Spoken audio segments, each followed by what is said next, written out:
के साथ वो प्रतिदिन फल बेचा करती थी।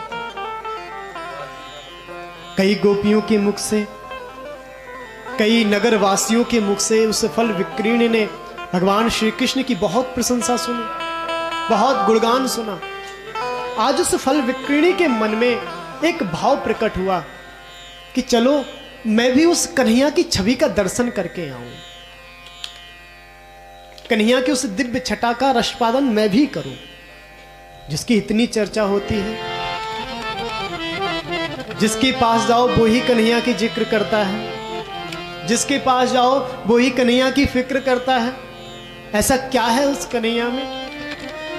चलो एक बार उस कन्हैया को देख करके आते हैं। प्रातःकाल निकल गई, विचार किया सायंकाल के समय चलेंगे कन्हैया के पास, तब तक कुछ फल भी बिक जाएंगे, रोटी की भी व्यवस्था करनी है। गरीबणी थी, जो फल बिक जाते थे, जितनी दौलत प्राप्त हो जाती थी इतनी ही पैसा प्राप्त हो पाता था, शाम का भोजन कर लेती थी। आज जब प्रातःकाल घर से निकली, भाव कन्हैया से मिलने का है, गली गली घूमती है, फल बेचने का प्रयास करती है, लेकिन महाराज उसका एक भी फल नहीं बिका। और बिके भी कैसे? आज तो कन्हैया उसे बहुत विशिष्ट वस्तु देने वाले, विशिष्ट भेंट देने वाले। और जो व्यक्ति महाराज कन्हैया से मिलने के लिए रास्ता तय करता है, तो भगवान भी प्रयास करते हैं संसार की वासनाओं में ना पड़े, संसार की वासनाओं से बचा रहे, सीधा मेरे पास आए। भगवान का चिंतन चल रहा है। और ध्यान रखना, अगर हम भगवान का चिंतन कर लेते हैं या फिर किसी शुभ कार्य के लिए संकल्पित हो जाते हैं, फिर वो हमारा कार्य सेवा बन जाता है। आप देखेंगे जब किसी स्थान पर किसी मंदिर का निर्माण होता है, मूर्तियां रखी जाती हैं, और जब उसके लिए चंदा एकत्रित किया जाता है, तो उस मंदिर के पूजा पाठ में, उस मंदिर के निर्माण में किसी भी व्यक्ति के द्वारा तन मन धन जिससे सेवा होती है, सहायता करता है, वो सहायता सेवा में गिनी जाती है। सेवा नाम दे दिया जाता है उसको। अभी मूर्तियां नहीं लगी हैं, मूर्तियों में प्राण प्रतिष्ठा नहीं हुई है, केवल मंदिर की नींव रखी गई, और केवल नींव रखने मात्र से ही आपके द्वारा किया गया कृत्य सेवा बन गया। ऐसे ही जो व्यक्ति मन में भावना रखता है, सुंदर भावना रख लेता है, किसी का अच्छा सोच लेता है, या फिर भगवान से जुड़ने का प्रयास करने का केवल संकल्प मन में धारण करता है, तो महाराज उसके द्वारा की हुई क्रियाएं सेवा बन जाती हैं। तो आज कन्हैया से मिलने का संकल्प है। बहुत प्रयास किया कि मेरे कुछ फल बिक जाएं, मुझे कुछ धन प्राप्त हो जाए, लेकिन एक भी फल ना बिका। विचार करने लगी, भगवान आज मैंने ऐसा प्रातःकाल किसका मुख देख लिया, मेरा एक भी फल नहीं बिक रहा है। हे नारायण, मैंने सतत तेरे बारे में सुना है, तू किसी को भूखा सोने नहीं देता, पर क्या आज मुझे भूखा सोना पड़ेगा? विचार कर रही थी, और विचार करते करते कब वो लाला के महल के सामने आ गई, उसे पता ही नहीं चला। लाला के महल के सामने आई, देखा अरे ये तो उसी यशोदा की दहली है, उसी यशोदा का द्वार है, जिसके द्वार पर आने के लिए मैं सुबह से संकल्पित हूं, जिसके बारे में मैंने बहुत चर्चा सुनी है, जिसके बारे में बहुत सुना है। ये इस द्वार के अंदर वही नीलमणि रत्न रहता है, लेकिन मैं बुलाऊं कैसे? मेरी जात इतनी ऊंची नहीं है, मैं इतने ऊंचे कुल खानदान के नहीं हूं जो मेरे स्वागत के लिए कोई आ जाए, या फिर मेरी बात सुनकर के कोई आ जाए। यहां मुझे कोई जानता नहीं है, अंदर कोई मुझे प्रविष्ट होने नहीं देगा। फिर विचार किया, अरे जिसके बारे में इतना सुना है वो करुणा निधान है, अगर उसकी इच्छा होगी तो मुझे जाने की जरूरत ही नहीं, वो खुद मेरे पास आ जाएगा। मैं तो अपना कर्म करती हूं, और यही संसार का महाराज नियम है, आप अपना कर्म करो। बस आप ये ध्यान रखो कि मेरे द्वारा कोई गलती ना हो, मेरा कर्म ठीक रहे। आजकल महाराज दूसरे की गलती तो हम बहुत निकाल देते हैं, लेकिन अपने अंदर नहीं झांकते, अपने अंदर नहीं झांक करके देखते हैं।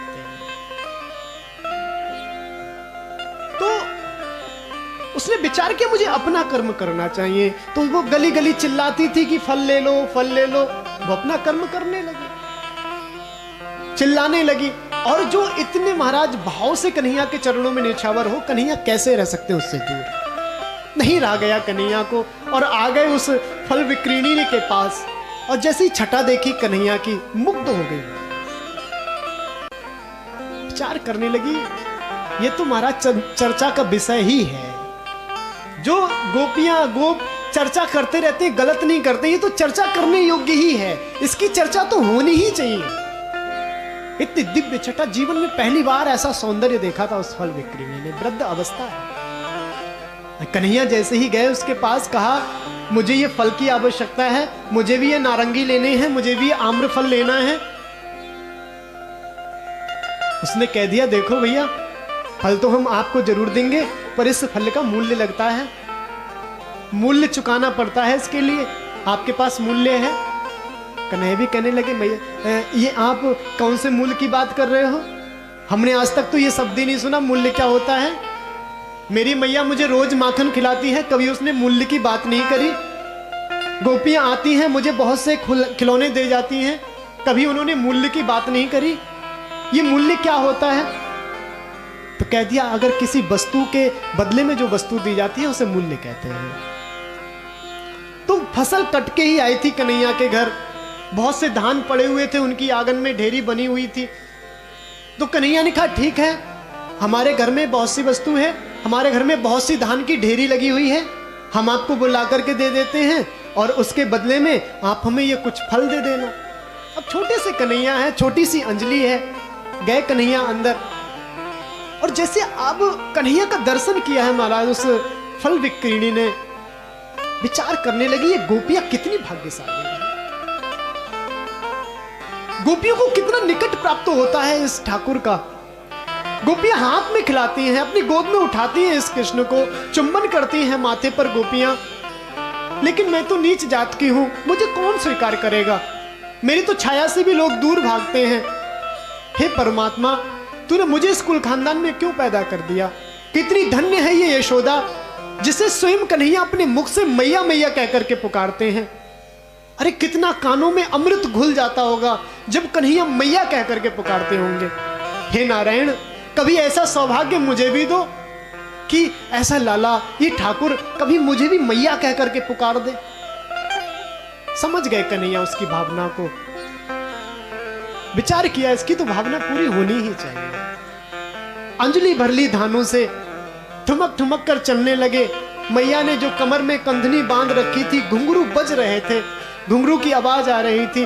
अपनी छटपटी छटा से भगवान श्री कृष्ण उस फल विक्रीणी को मोहित करते हुए जब आगे आने लगे, छोटी सी अंजलि, उसमें ही महाराज गेहूं वो दान छलकते जा रहे हैं, छलकते जा रहे हैं। जब तक वो पहुंची, भगवान श्री कृष्ण मैया के पास पहुंचे, उस विक्रीणी के पास पहुंचे, कुछ ही दाने बचे उनकी अंजलि में,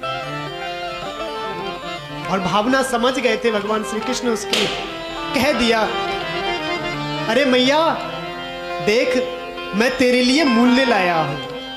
और जैसे ही आज सुना उस फल विक्रीणी ने कन्हैया के मुख से मैया, बड़ी प्रसन्न हुई, हृदय में आनंद उमड़ पड़ा। उसकी उस टोकरी में कुछ दाने जो धान के बचे हुए थे अंजलि में, टोकरी में डाल दिए। गोद में बैठ गए भगवान श्री कृष्ण उस फल विक्रीणी के। उस फल विक्रीणी को तो महाराज सब स्वप्न सा अनुभव हो रहा था। वो तो विचार कर रही थी मेरी छाया किसी के ऊपर पड़ जाती है तो वो अपवित्र हो जाता है। उसको तो इतने लंबा तो उसने सोचा ही नहीं था कि कृष्ण मेरी गोद में आकर के बैठ जाएगा। वो तो सोच रही थी शायद मुझे इस जन्म में ये सौभाग्य ही ना मिले, शायद मुझे कोई दूसरा जन्म लेना पड़े। जाति पाति पूछे नहीं कोई, हरि को भजहि सो हरि को होई। भगवान का जब उसने नाम स्मरण किया, भगवान को नहीं रह गया, गोद में बैठ गए, मैया मैया कहकर के पुकारने लगे। मुग्ध हो गई वो मैया, फल की याचना करी। छोटी सी अंजलि थी भगवान श्री कृष्ण की, मैया उस छोटी सी अंजलि में फल डाल रही है। कन्हैया के छटा का दर्शन करते हुए फल डालती गई, पूरी टोकरी भरी हुई थी। जिस अंजलि में महाराज ठीक से ज्यादा धान भी नहीं आ पाए थे, उस अंजलि में सारे फल आ गए। क्योंकि जो भगवान श्री कृष्ण की शरणागति ग्रहण कर लेता है महाराज, फिर भगवान उसके ऊपर कोई भार नहीं रहने देते, उसे भार मुक्त कर देते। तो आज भार मुक्त कर दिया है। एक शंका बनी हुई थी कि भोजन मिलेगा नहीं मिलेगा, फल की बिक्री नहीं हुई है, लेकिन वो शंका भी समाधान वो शंका भी समाप्त हो गई जब कन्हैया की उस छटा का दर्शन किया। प्रारंभ में था कि भोजन मिलेगा नहीं मिलेगा, लेकिन जब कन्हैया का दर्शन किया तो महाराज भूख प्यास लगना बंद हो गई। लेकिन भगवान महाराज जिसको देते हैं उसका जिक्र नहीं करते, ढिंडोरा नहीं पीटते। आज जैसे ही वो देवी गई अपने झोपड़ी में और चादर हटाई जब, तो देखा मणि माणिक हीरे जवाहरात आदि भरे हुए हैं उसकी टोकरी। कदाचित भगवान ने धन तो बहुत दे दिया। मैंने पूर्व में भी निवेदन किया, ये जो भागवत है ये भुक्ति भी देती है, संसार का सुख भी देती है, लेकिन अगर भागवत का आश्रय कर लिया तो संसार सुख में आसक्ति रह जानी नहीं है। धन दौलत तो बहुत मिल गई, लेकिन आसक्ति कुछ नहीं रही। वो धन दौलत भी, वो मणि माणिक, जिन एक मणि की कीमत बहुत अमूल्य थी, वो मणि माणिक भी उसको धूल के समान प्रतीत होने लगे। जिसको कुछ पैसे मिलते थे और वो कुछ पैसों को देख करके बड़ी आनंदित होती थी, बड़े सुख की अनुभूति करती थी, आज कृष्ण की छटा के सामने वो मणि माणिक भी फीके से मालूम पड़ने लगे। तो भगवान ने उस फल विक्रिणी के ऊपर अपनी असीम अनुकंपा की।